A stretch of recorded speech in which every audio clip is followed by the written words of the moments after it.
He didn't lose his life on the battlefield. He lost it after he came home. In ancient Carthage, defeat was not forgiven. It was punished in ways that made death feel merciful. Carthage did not rise through mercy. It rose through calculation. From its harbors in North Africa, the city watched the Mediterranean like a ledger. Ships moved. Goods flowed. Silver, grain, slaves, and timber passed through its hands. Every treaty was measured. Every alliance priced. Carthage was not ruled by kings, but by councils of wealthy families who believed stability came from control land. Control came from fear. Power here was collective, not personal. No single man was allowed to become indispensable. Generals were elected, monitored, and easily replaced. They were tools of the state, not heroes of it. The moment they stepped beyond usefulness, they became liabilities. Carthage demanded results, not explanations. Victory meant profit and prestige for the ruling elite. Defeat meant loss of trade routes, broken treaties, and financial collapse. There was no room for sympathy in a system built on margins and contracts. In this city, failure was not a mistake. It was a threat. And when generals failed, Carthage did not ask why. It asked how loudly their punishment would echo through the streets. A Carthaginian general was never meant to be admired. He was meant to be useful. Unlike the kings of other empires, Carthaginian commanders held no divine authority, no bloodline that protected them. They were appointed by councils who feared ambition as much as they feared defeat. Every order they gave was watched. Every decision was recorded. Success belonged to the state. Failure belonged to the man. The general carried immense responsibility but almost no security. He commanded armies of mercenaries, Iberians, Gauls-men, whose loyalty was purchased, not inherited. If those armies collapsed, Carthage did not blame the system. It blamed the commander.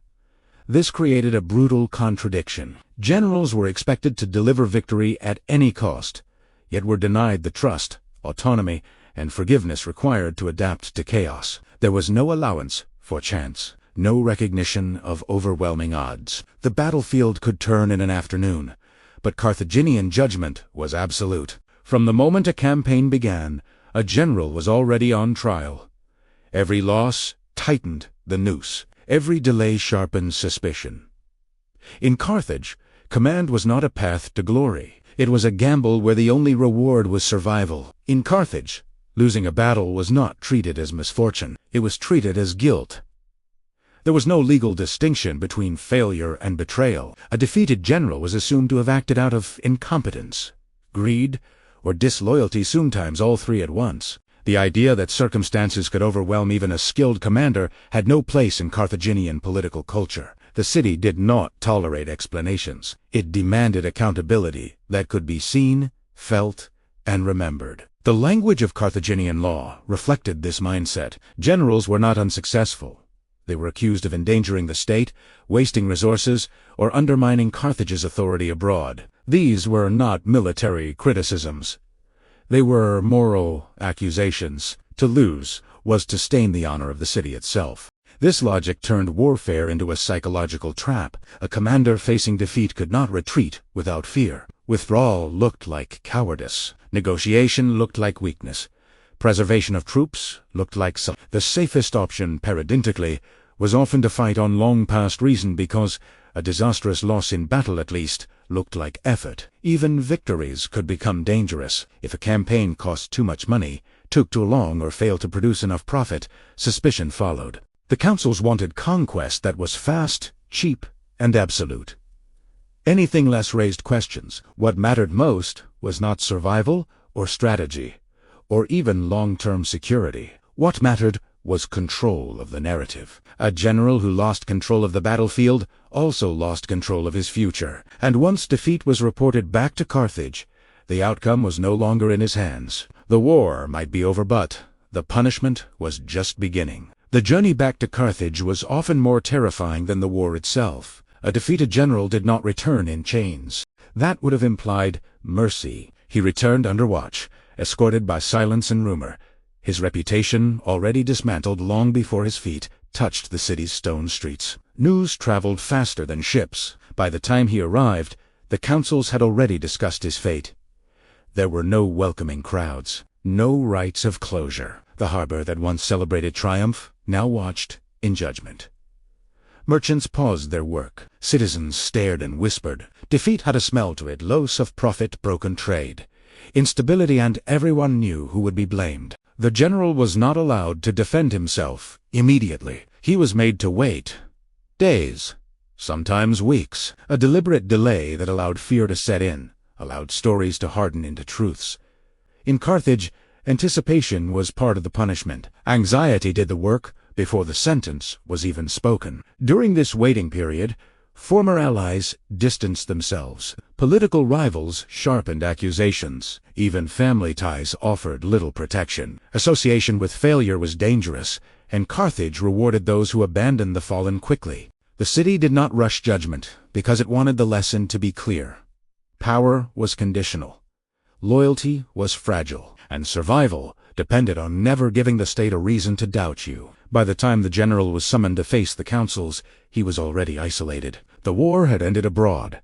But in Carthage, a different kind of siege had just begun. The tribunal was never a place of justice. It was a stage. Carthaginian trials of defeated generals were held before powerful councils dominated by elite familiesmen, whose wealth depended on stability, trade routes, and uninterrupted profit. These were not neutral judges. Many had financed the war themselves.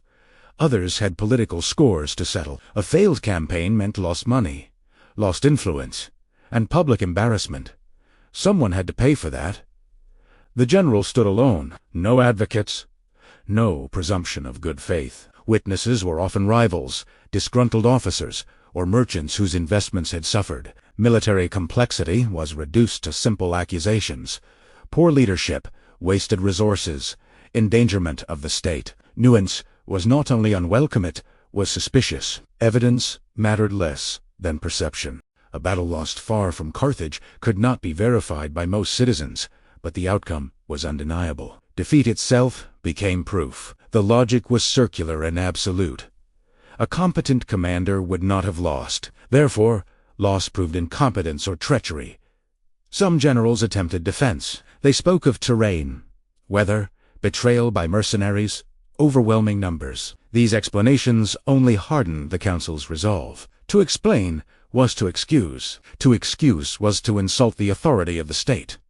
Silence, too, was dangerous. It could be read as guilt. Either way, the outcome rarely changed. The trial was never about truth. It was about reassurance. By condemning the general, Carthage reassured itself that the system was sound, that failure was an individual flaw, not a structural weakness. Punishment restored confidence. Fear restored order. When the verdict came, it did not shock anyone in the chamber. The only question left was how severe the lesson would be.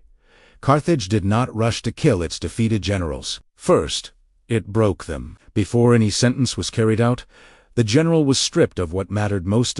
Military titles were revoked publicly. Symbols of command were taken away in front of witnesses. Cloaks, insignia, ceremonial weapons, objects that once marked authority were removed as if they had never belonged to him at all. This was deliberate. In Carthaginian culture, identity was inseparable from function. A man without rank was not simply unemployed, it was erasure. The city wanted the public to see that failure did not merely end a career, it annihilated standing. Humiliation served a purpose deeper than cruelty. It rewrote the narrative. The general was no longer a commander who lost a war. He became a warning. Citizens were meant to watch and internalize the lesson. Service to the state offered no protection. Loyalty without success was meaningless. Accounts suggest that some generals were paraded or held under guard in visible locations, forced to endure stares, whispers, and deliberate neglect. Silence replaced applause. Former subordinates avoided their eyes. The city performed forgetting in real time. This ritualized shame also stripped away sympathy. Once a man had been publicly diminished, his punishment felt inevitable, almost necessary. By the time execution, imprisonment, or torture followed, the crowd no longer saw a leader suffering. They saw a failure receiving what the system demanded. In Carthage, Humiliation was not an accessory to punishment. It was the foundation of it. Only after a general's identity had been dismantled did the state decide whether his body would follow. In Carthage, execution was not always the worst outcome. Sometimes it was the kindest. A swift death ended the spectacle. It closed the story too cleanly. For a state that ruled through fear, finality could feel insufficient. What Carthage often preferred was endurance punishment that lingered, suffering that could be remembered long after the man himself was gone. Some defeated generals were sentenced to imprisonment without term. Not confinement meant for reflection, but slow erasure. Dark cells, minimal food, no visitors, no appeals. Time became the weapon. Months turned into years. Bodies weakened, minds unraveled. The city forgot them while they were still alive. Others faced execution, but not in private. Death could be staged, deliberate, instructive. Public settings ensured the message reached everyone. Failure carried consequences that extended beyond the battlefield. The method mattered less than the meaning. The state had reclaimed control. There are accounts filtered through hostile Greek and Roman sources of generals being crucified or otherwise put to death in ways meant to echo dishonor rather than valor. Whether every detail is accurate or not, the pattern is consistent. Carthage did not grant fallen commanders the dignity of a soldier's end. The punishment was never just about the individual. It was about deterrence. Every surviving general learned the same lesson. Survival depended not on courage, loyalty, or even competence, but on results. Absolute results. Anything less invited scrutiny. Anything worse invited annihilation. In T's system, fear replaced trust as the glue of command, and fear, once institutionalized, never stopped demanding new victims. Some punishments were never recorded clearly. That was the point. Carthage understood that uncertainty could be as powerful as spectacle. Not every defeated general was publicly executed. Some simply vanished. Removed from records, excluded from inscriptions, their names stopped appearing in official histories, as if they had never existed at all. This form of punishment targeted something deeper than the body. In an ancient world where legacy meant survival beyond death, erasure was annihilation. A man without memory was a man fully defeated. His family lost status. His descendants lost protection. His achievements were reassigned or ignored. There are scattered references in later Greek and Roman accounts to generals who were tortured before death, not for information, but for submission. Pain as confession. Pain as proof that the state still held power over him. Whether these accounts exaggerate or not, the consistency of the theme matters. Carthage wanted obedience, even after failure. Imprisonment and torture also served a practical function. They bought time. While a general suffered quietly, the ruling councils stabilized public opinion, redirected blame, and secured their own positions. Suffering became a political buffer. No monuments marked these men. No funerary honors followed. Their families were expected to accept silence. Speaking too loudly risked association with disgrace, and disgrace was contagious. This was not justice.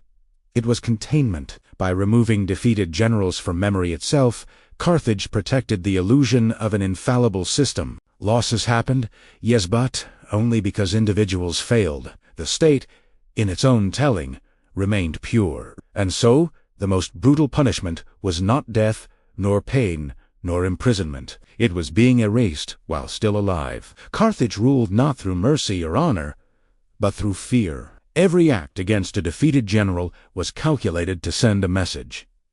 Loyalty without success was meaningless. Punishing generals harshly ensured that others thought twice before disobeying orders or taking risks. Ambition had to be tightly controlled. Courage alone was not enough. Strategy had to align perfectly with the city's expectations. Victory and obedience were inseparable. Anything else was treason. The fear extended beyond the battlefield. Military officers, magistrates, and even merchants internalized the lesson. They watched as men who had once commanded armies were reduced to humiliation, torment, or oblivion. The city's power was confirmed in the suffering of those it had elevated. Authority was reinforced through spectacle, both public and whispered. But this logic came at a cost. Generals learned to avoid risk, to conserve their forces rather than press an advantage. Innovation was stifled. Bold maneuvers became dangerous gambles, not opportunities. Carthage's military brilliance was maintained through orabut, at the expense of adaptability. The same fear that protected the city's stability could, paradoxically, accelerate its downfall. And yet, the councils persisted. The logic was unshakable. Better to break one general completely than allow a potential insubordination to fester. Fear was not incidental. It was policy. Punishment was a tool of governance as precise as taxation or trade regulation.